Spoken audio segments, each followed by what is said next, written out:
My name is Celeste Marin Hale, and this story begins on a beach thousands of miles away from the place where everything fell apart. It was my first real vacation in years. The first time I had allowed myself to breathe, to exist without expectations pressing against my ribs.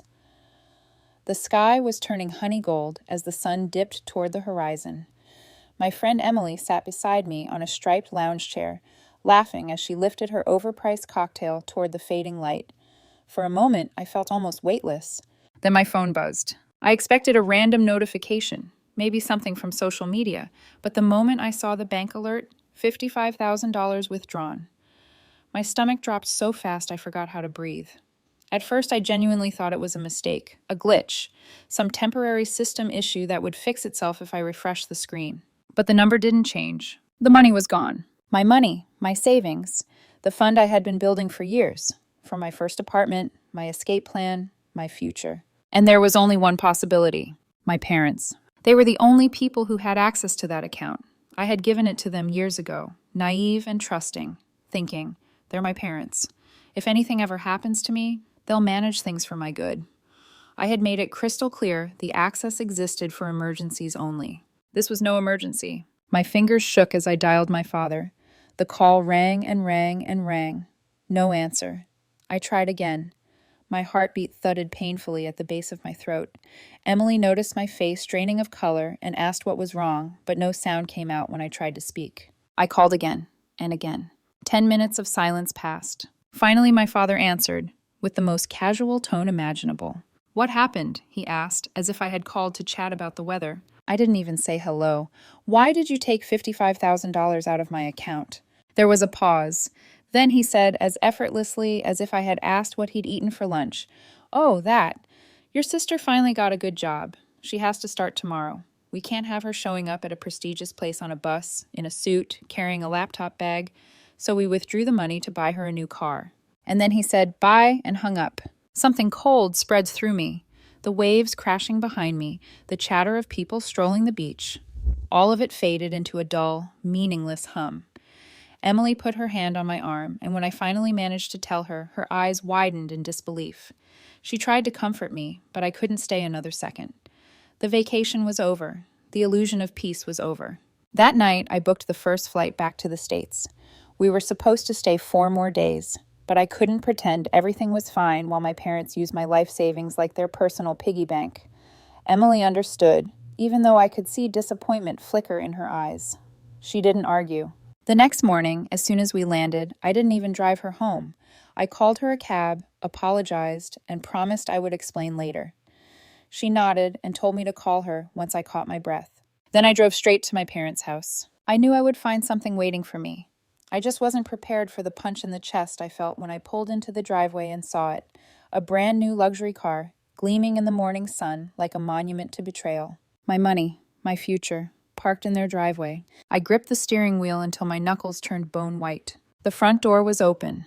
I could hear laughter inside, familiar voices, blissfully unconcerned. I stepped into the doorway and my mother turned around with a bright smile as if nothing was wrong. "Oh, Celeste, you're home early. How was the trip?" I stared at her, stunned. Was this a joke? My father sipped his coffee like he didn't have a care in the world. My sister lounged on the couch, scrolling through her phone, not even glancing up. "The trip?" I finally said. "You mean the trip I had to cut short because my own parents stole $55,000 from me?" My dad sighed, annoyed. "Celeste, don't be dramatic. We didn't steal anything." I blinked. "You took my money without asking and bought my sister a car. How is that not stealing?" My sister finally looked up. "Relax, Celeste. I needed a car. You'll make more money." The entitlement in her tone made something inside me snap. "So you thought I wouldn't notice?" I asked, turning toward my dad. "We knew you'd notice eventually," he said with a shrug. "But it was necessary. She can't show up at her new job on the bus. She doesn't even have the job yet, does she?" Silence. My sister wouldn't meet my eyes. I laughed, a hollow, humorless sound. Unbelievable. I stepped back outside, needing air. The car stood there like an accusation, like proof that my parents believed I existed only to fund my sister's life. And that's when I knew what I had to do. I went back inside, grabbed the keys off the counter, and said, "I'm taking the car back." My sister shot up. "What?" My dad frowned. "Celeste, don't be ridiculous." But I didn't stop. I walked out the door. And that's when all hell broke loose. By the time I reached the car, my sister was sprinting after me barefoot, shrieking my name like I had just announced I was stealing her firstborn child instead of reclaiming my own life savings. My parents were right behind her, voices overlapping, panic rising. "You can't take it!" my sister screamed, grabbing my arm with both hands. "Watch me." I shook her off and unlocked the driver's door. My father stepped in front of the car, palms out, trying to look authoritative. "Celeste, be reasonable. It's already paid for. It's done." "Oh yeah?" I snapped. "With whose money?" He rubbed his temples like I was the exhausting one. "Just let it go. You'll earn it back. Your sister needed it." My mother yelled something about family and sacrifice, but I was done listening. I got into the driver's seat, shut the door, and backed out of the driveway while they yelled over each other behind me. My hands were shaking as I drove to the dealership, my heart hammered against my ribs so hard I thought it might crack. But beneath the panic, a burning clarity pulsed through me. I was not going to let them get away with this. The dealership stood at the edge of town, a cluster of bright banners, shiny cars, and two happy salesmen. I parked the car, inhaled deeply, and walked inside. "I need to return this vehicle," I said to the nearest salesman. "It was bought using my money without my permission." He frowned slightly. "Do you have the bill of sale?" "No, my parents bought it, but it was with my funds. I have the bank statement showing the withdrawal." He nodded slowly and began typing on his computer. "Okay, what's the name on the purchase?" I gave him my father's name. He typed and typed. Then his face changed. His mouth tightened. His eyes flicked up to me with sympathy that made my skin crawl. "Ma'am, you're not the owner of the vehicle."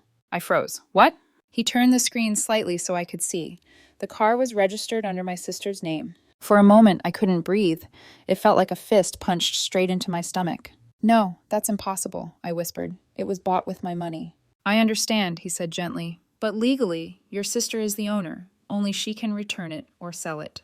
I staggered back a step, my vision blurred at the edges. My phone began buzzing in my hand, my sister calling. I answered.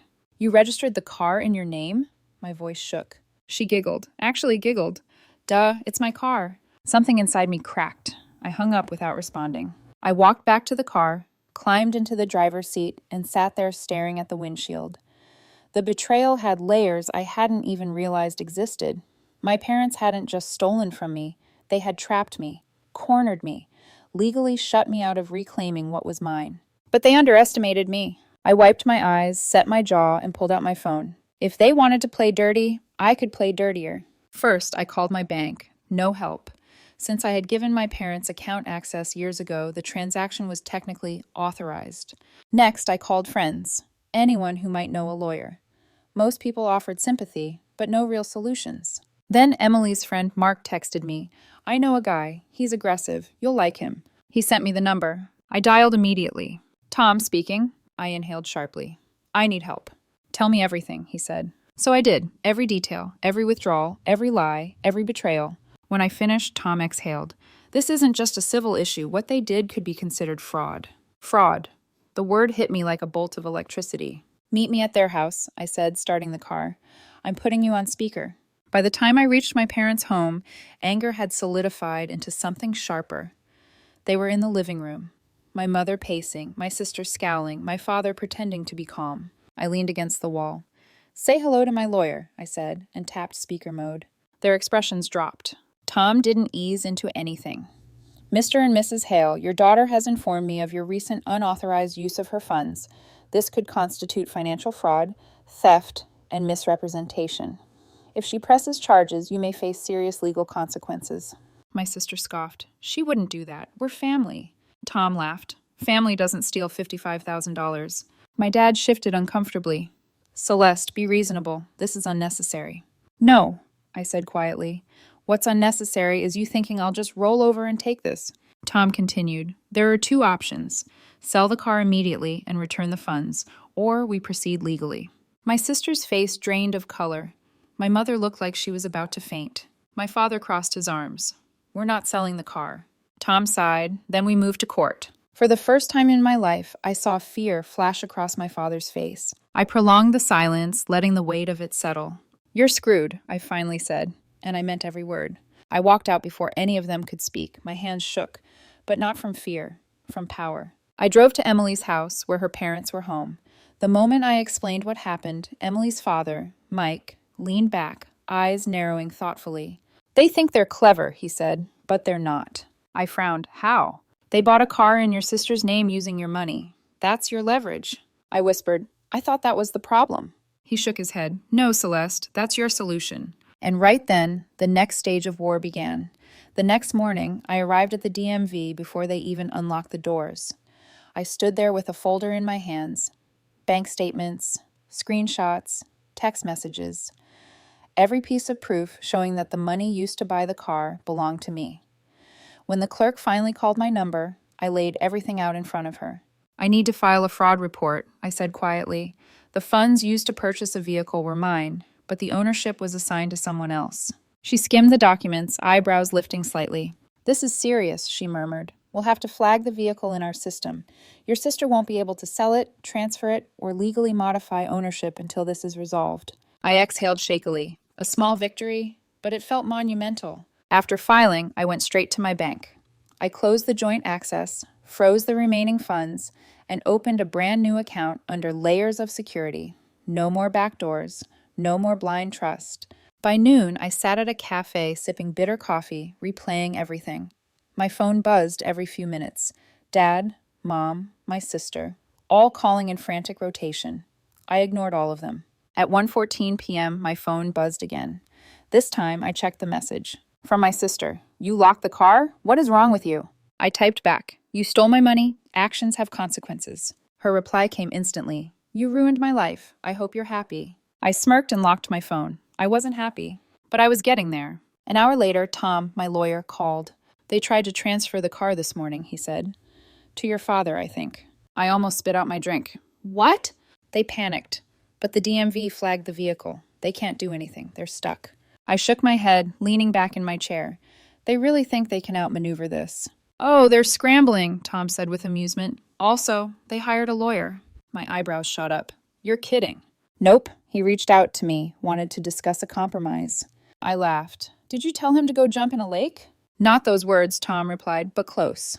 The mental image of my parents sitting around a dining table, panicking, surrounded by paperwork they barely understood. It was almost satisfying. Almost. But then, something unexpected happened. Around 6 p.m., Emily's dad, Mike, called. Celeste, he said, tone strange. Your father just showed up at my house. My blood went cold. What? He says he wants to talk to you. He looks defeated. Defeated? My father. The same man who had told me to let it go and stop being dramatic. I stood up. What did he say? He didn't talk much, just said he needs to fix things with you. I don't trust it, but it's your call. I closed my eyes for a long moment. I could feel something shifting, something heavy and inevitable. I'll meet him, I said finally, but on my terms. We agreed on a neutral, public location, a coffee shop near Emily's house. No home turf advantage for him, no familiar walls for them to hide behind. When he arrived, I barely recognized him.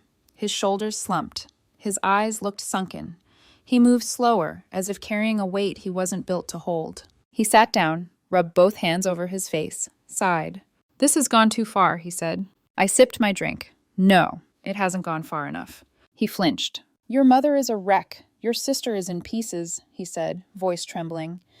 You really want to drag this through the courts? You want to destroy this family over a misunderstanding? My jaw tightened. A misunderstanding? You stole $55,000 from me. We didn't steal it, he hissed, then lowered his voice when a few customers glanced over. We just borrowed it. Borrowed? I leaned forward. You registered the car in her name. That's not borrowing. That's making sure I can't take it back. He exhaled through his nose. Fine. Yes. We made a mistake, but your sister needs that job. Does she? I asked. She doesn't even have the job yet. You stole my money for a car she doesn't even need. He winced. Then he whispered something I never expected him to admit. We don't have the money to pay you back. Silence dropped like a stone. He rubbed his forehead, voice cracking. We thought we could, but things are tight. If you take us to court, if you force us to sell the car, we could lose the house. I blinked hard. The house? They were that deep in trouble? For a second, just a second, I felt a flicker of something like guilt. Then I remembered them laughing in the living room, pretending nothing was wrong. Remembered the entitlement in my sister's voice. Remembered the withdrawal alert flashing like a warning sign. That's not my problem, I said quietly. His face fell, truly fell, like he had expected me to fold. because I always had before. I stood up. You have one option. Sell the car and return whatever money you can. If you don't, I'll take this all the way. I don't care what happens to the house. His hands curled into fists. Celeste, please. I turned and walked out. I had given them their out. If they didn't take it, what came next would be on them. Hours passed, no calls, no texts, nothing. Then the next afternoon, my mother showed up at Emily's house unannounced. Her eyes were red and swollen, her voice trembling. Celeste, please, she begged. Just drop it. I stared at her. Did you sell the car? She shook her head helplessly. Your sister refuses. A bitter laugh escaped me. Then I guess we're done. Tears spilled down her cheeks.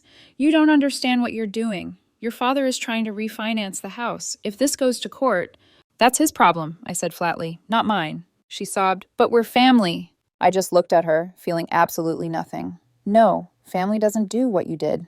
She had no answer. That night, my father finally called. His voice was hollow. We're selling the car. I exhaled, a slow release of pressure from my chest. The dealership offered 20% less than we paid, he muttered, but it's done. That's not my problem, I replied. He said nothing more. The next morning, I received the notification. $43,000 deposited. Not everything they owed me, but enough. Enough to walk away. Enough to start again. The moment the $43,000 hit my account, everything inside me loosened. Not in relief exactly, but in release. Like I had been holding my breath for years without realizing it. It wasn't the full amount they stole, but it was enough. Enough to sever the cord that had tied me to people who saw me as a resource, not a daughter. I stared at the bank screen for a long time. I wasn't happy. Not yet. But I was no longer drowning. That alone was a start. I packed a small overnight bag, grabbed the documents the dealership and DMV had given me, and took a slow walk outside. Emily's mother watched me from the doorway with soft eyes full of concern. You don't have to go back there alone, she said gently. I shook my head. This part, I need to do by myself. Her nod was understanding in a way only mothers who witness someone else's child being hurt can understand. Emily hugged me tight. Call me after, she whispered. Even if you don't want to talk, just call. I promised I would and got into my car, my own old sedan, the one I had spent years maintaining because I believed in saving responsibly. Ironic, isn't it? As I drove toward my parents' house, the sky was overcast, sun hidden behind thick, heavy clouds. The neighborhood looked smaller somehow, dimmer, like every house was slightly sunken into the earth. Or maybe I was seeing everything clearly for the first time. When I pulled into the driveway, my father was outside, hosing the concrete. He didn't look up at first. When he finally did, he froze. We just stared at each other. This time, the silence wasn't heavy. It was empty. He turned off the hose. You got the money? Yes, I said, not all of it. His jaw tightened. It's all we could do. I know. And I did know, but understanding didn't erase anything. My mother stepped outside a moment later, wiping her hands on a dish towel. Celeste, she whispered, hope flickering across her face like a weak flame. Now that this is over, we can... It's not over, I said. Her breath caught. What do you mean? I'm here for the rest of my things. After today, I'm done. Her shoulders sank. She looked at my father, then back at me. We were only trying to help your sister. I'm not discussing it again, I replied, not one more word. She reached toward me, then let her hand drop. You'll regret cutting us off. I didn't answer. I couldn't.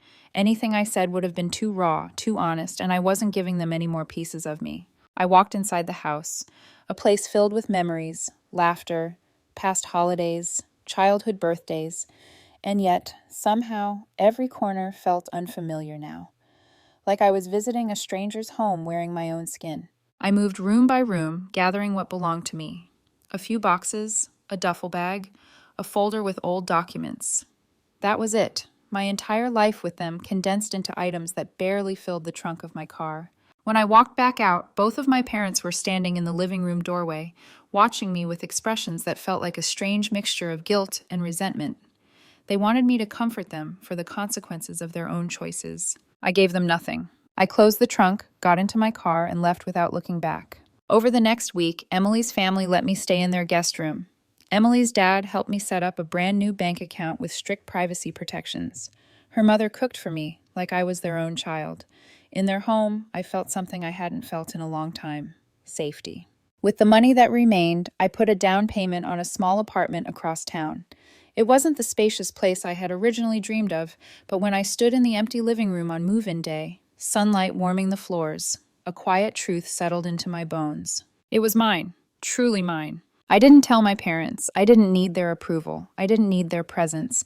I didn't need anything from them. But word travels. A week later, my phone buzzed with a message from my father. Congratulations. Just one word. No apology. No acknowledgement of what happened. Not even a hint of remorse. My mother followed, with a long paragraph full of passive guilt. How families should stick together. How I was overreacting. How one day you'll understand why we did what we did. I didn't bother responding. Then came my sister. Her message was simple. I hope you're happy. We lost money because of you. I blocked her number without hesitation. But the universe wasn't finished. A cousin told Emily a few days later, my sister never got the job. She wasn't even the second choice. They picked someone else entirely. After all that theft, manipulation, and screaming, she was left with nothing but a used car she had to buy herself. I didn't feel joy. I didn't feel triumph. What I felt was cleaner, quieter, justice. Because in the end, none of this was about the money. It was about finally understanding that blood isn't a guarantee of loyalty. That trust is earned, not owed. That peace sometimes requires burning a bridge that was already falling apart. I sat in my new apartment, on my own sofa, in my own space, and breathed in the stillness. For the first time in my life, I wasn't afraid of losing anything. For the first time, everything I had was truly mine.